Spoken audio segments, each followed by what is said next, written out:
Lakhs of students in India are preparing right now, studying every day, giving exams, chasing a stable job. But here's the uncomfortable part. Some of those jobs will not even exist by the time they get there. AI could impact 38 million jobs in India by 2030. That is not some global start, that is here. And the jobs most at risk are the exact ones most students are preparing for. Picture this. Someone spends 2 years preparing for a bank clerk exam, clears it, gets the job, finally feels settled. 5 years later, the branch shuts down. Not because they did something wrong, but because the world changed. Let me ask you something honestly. What job are you preparing for right now? Bank clerk, data entry, call center, government typing post, and listen, there is nothing wrong with any of these. They pay. They feel stable, your family feels secure. But here is what nobody is saying clearly enough. By 2030, a lot of these roles will shrink. Some will disappear. Not because the economy failed, but because machines got better at doing them. Faster, cheaper. So this video is not about fear. It's about awareness. What is changing, why it is changing, and what you can actually do about it. India is going through a quiet shift right now. AI could impact 38 million jobs here. Around 24% of tasks can be fully automated. Another 40% will just be done faster by machines. But this is important.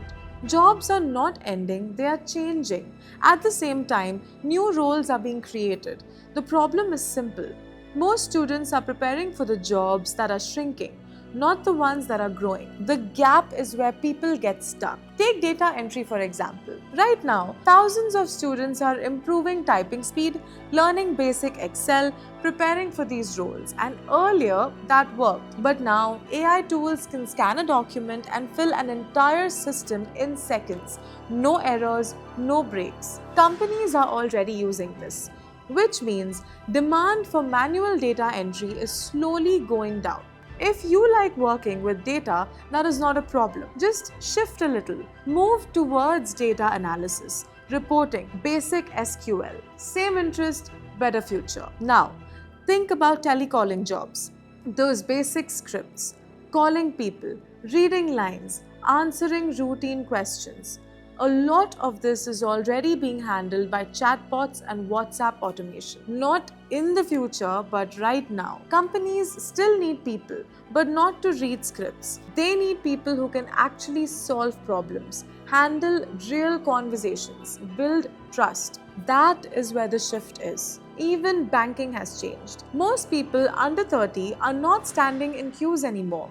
Everything is on apps now. Branches are reducing, work is moving online, the bank clerk job is still there, but it is smaller now. If you are interested in finance, go deeper.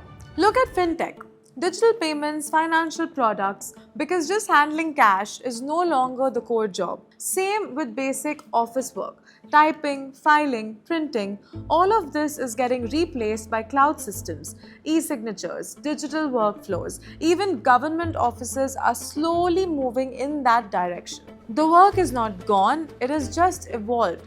Now, the expectation is that you understand tools and not just typing. And in manufacturing, machines are taking over repetitive work. The jobs are still there, but they look different. Now it's about maintaining machines, checking quality, understanding systems, not just doing the same task again and again. So why is all of this happening right now? 3 simple reasons. Machines are better at repetitive work. India went digital very fast, and companies want to cut costs wherever they can. And repetitive, low-value work is the first thing that gets replaced. So, what do you actually do with all of this? Nothing complicated, just 3 things. First, stop chasing job titles and start building skills. Do not aim to become a data entry operator, aim to understand data. Do not aim to become a clerk, aim to understand how systems work, because titles change but skills stay. Second, add one digital skill to whatever you are already doing. You do not need to become a coder, just get comfortable with tools, with technology, and with how work is actually happening today. That alone puts you ahead of most people. Third, focus on what machines cannot do, like talking to people, understanding problems, thinking creatively, building trust. These are not soft skills, these are survival skills now. Because when machines take care of the routine, humans are needed for everything else. Here is the simple truth: the jobs at risk are not bad jobs. They are just built around repetition. And repetition is exactly what machines are the best at. You still have time. That's the good part. You can still choose differently. Pick one skill this month, just one. Something that puts you slightly ahead of where you are today. Don't be scared of AI, be the person who knows how to use it. Because in every shift like this, the people who adapt early are the ones who win. And right now, you still have that chance.